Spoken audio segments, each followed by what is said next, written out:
stream. Because that's the way to handle that. Doesn't even exist on stream. I'm like, there's 30 units right here. 30 divided by 2 is 15. That's really, you just gotta start going ham. Like, you know, A plus B probably equals C, but no, that's not actually a thing. I don't know. Here we are on Laralac. Pardon me, Ruins. You know, I can't do math. I can't say things after it. Ruins of Ceres in the bottom right-hand corner. It is the blue Protoss from Storm. It's Billy. And his opponent spawning in the top left. We have got our green Zerg, also from Storm Gaming. It is Zergwave. Cross spawns will give Zergwave a little bit more time to go that 3-hash before pool we see him enjoy doing. At the same time, though, I feel like Pilly, whenever he gets to Ruins of Ceres, he's like, oh, thank God, yes, Blinkstalkers. Finally, I can get back to my homage. To his home. Is that a word? Can I say it like that? Get back to his homage? Homage? Thank you. That's what I was looking for. I was like, homage? This is not right. We do know that Pilly loves his Blink. Wouldn't surprise me to see him do it. Let's see what he has planned, though. He's got this little probe just sneaking around over there. I was wondering if it was looking for something. Well, generally, if, let's say, Zergwave was in the top right-hand corner, his probe could have spotted Zergwave's Overlord that would have been aiming on over. That's true. And so, with that, Pilly could have got some early information about where Zergwave was. Because you gotta remember, sometimes the Overlord can come in, and it sees more than the Assimilator can see, so it can spot the Assimilator and pull back. So it's really key, that timing. It's almost about 1 minute and 5 seconds, I think, when that first Overlord, if you're in vertical, or check that, horizontal spawn positions on... And I think you're absolutely correct on that, on what Pilly was doing, because that is... That's what it looked like. Well, Hawkeye said 6. People in chat are saying Adept's 3-shot larva. I don't even know what this means. Or I don't know what this means anymore. I'm not, yeah, Hawkeye's just said I'm not counting on stream. Like, I'm not counting other guys. But I did correct maths from there. I divided it by 3, then I divided it by 2, and I was very confident in myself. So a pretty standard opener so far from Pilly. Getting that Adept out, probably used to scout and try and do some harass. Zergwave is also opening quite standard, yet he is getting 6 to 8 lings. To be very careful about those Adepts, he wants to not allow anything with that, and he wants to even get rid of this probe early on. He doesn't like the proxies. He's much more wary in this game 2 than he was in game 1 about the proxy gates. Yeah, that's not... I have a feeling that he's pretty worried about that now. Looks like the tech choice here is going to be a Stargate. Now, it's really close to the ramp there. I mean, it feels like that could be easily scouted. I guess the idea is an Overlord's going to come on, mosey on into the main and see what's going on, and then you're not going to see the Stargate. But with 2 lings heading across the map, they will spot the Stargate. It's incredibly important. This Adept stops them. The lings of Zergwave focus one down. Oh, the other ling gets up. I see the right there, Zergwave clicking on each building, and he spots the Stargate. Yeah, that Stargate was not even finished yet, so that was a pretty good time for him to see it. Now, you know, Zergwave can get some Spore Crawlers down and defend whatever comes out of that, which will happen to be an Oracle. Pretty standard. Every once in a while, I will see Pilly actually go into 2 to 3 Oracles, and, you know, he still has the chance and still can viably follow up Blinkstalker after this. I've seen him do it many a time. On these spawn positions, Oracle won't quite be as good as it could be on this map, but more importantly for Zergwave, he's already got 3 Queens. It looks like he's got a very nice and ample opportunity to defend, plus Spores. Yeah, the Oracle's out now, but the Spores are going to be finished by the time the Oracle hits. They might get 1 or 2 drone kills, but overall, I doubt this is going to do much damage. However, one thing that Oracles can still do is they can still do Revelation and they can still do Stasis Wards. They can still be annoying. It's not like they're completely useless. Yeah, and Oracles are great utilities, a little bit like Sentries were more in Heart of the Swarm. Sentry's still good, but oh wow, just getting rid of the larva really quickly. I didn't know it killed it that fast, but now it's going to go for a couple of drones here and there. The Spore and the Queen are going to be at ample defenses. The Oracle has to fall back, but it can be just great utilities in general. As you said, not only do you have Stasis Ward, you have Revelation, so many cool things, and even potentially you could have a double Oracle, and it just kind of stomps things. Yeah, we do have a Phoenix now coming out, maybe just for some Overlord pickoffs. Looks like it's actually rallied to an Overlord, so always a good move. It is quite annoying for a Zerg player.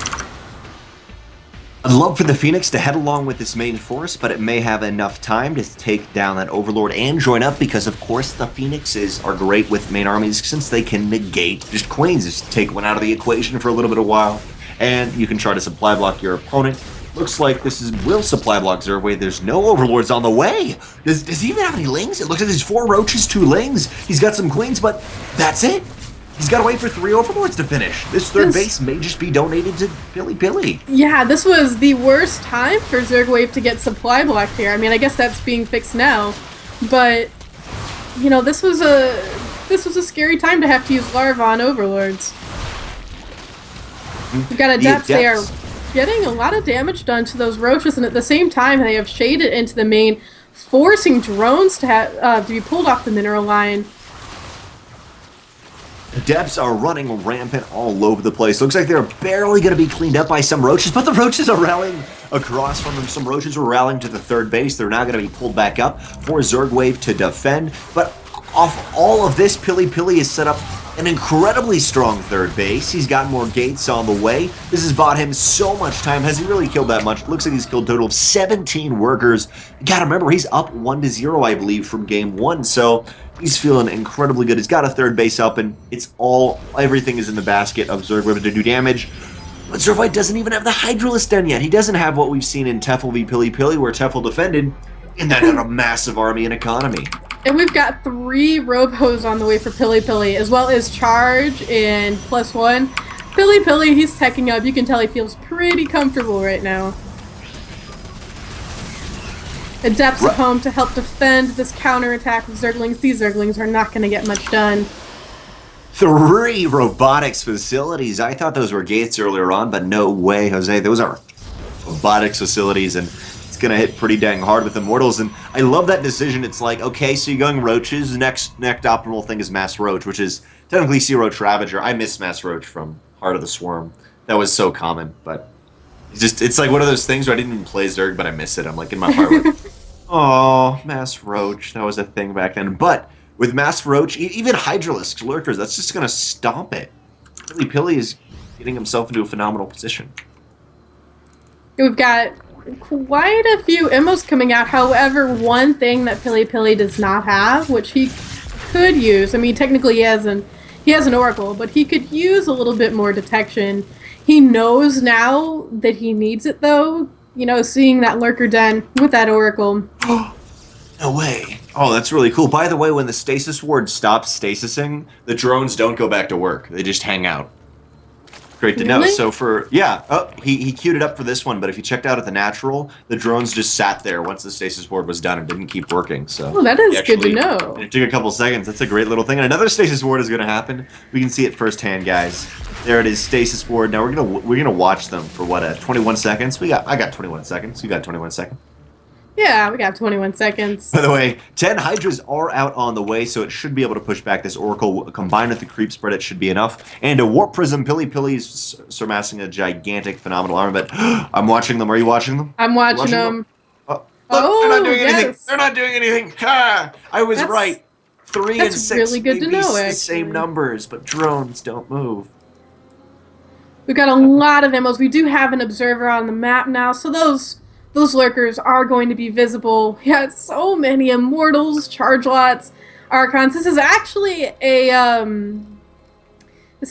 composition that has been used a little bit more frequently on ladder, Immortal, Charge Lot, Archon, and it's pretty strong. Pilly is moving forward. These lurkers, they could really help here, but this force of Pilly is just too much.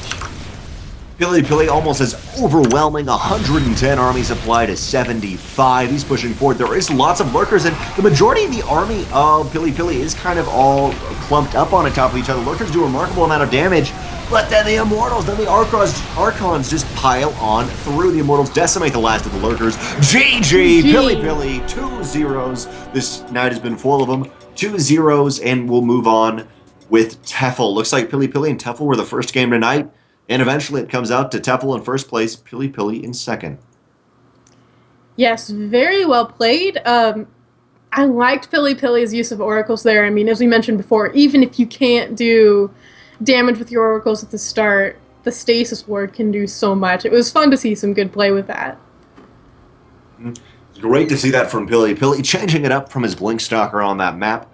Like a lot of players know, it's quite prominent, and really as Zerg got really good at defending, so it's a bit harder. The meta is starting to shift and evolve, but that was it from us tonight. Looks like Pili Pili and Tefl will move on to the round of 16.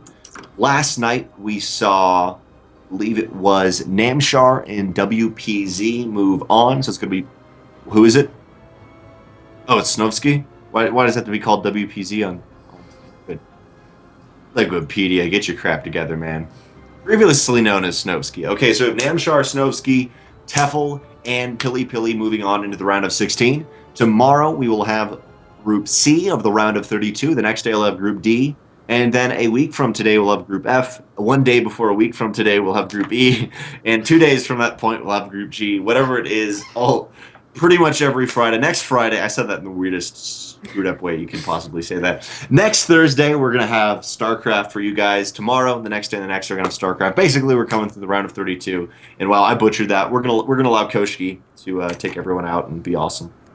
Thank you so much for watching, guys. Just a quick reminder before we head out, if you would like to support us, we do have a Patreon. There are tiered donations and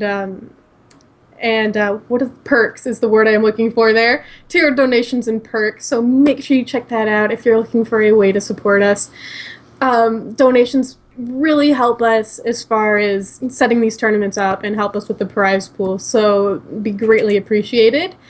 My name is Koshkii, my co-caster is DrennoC, and our observer and the person behind all of this is Hawkeye. So thank you very much, Hawkeye. I will see you, or I guess we will see you tomorrow. 8 p.m. Eastern tomorrow, which is 6 p.m. MST, 5 p.m. PST. It's 7 p.m. CST. Maths, guys. Do them sometime in life, and it'll probably benefit you somewhere. DrennoC 2016, famous quotes of all time in history. Guys, see ya next time, which is tomorrow at 8 p.m. EST for RSL round of 32 Group C, which will be, let me get that up so I can tell you, Strange, Ray Rain, Pox, and Equiron.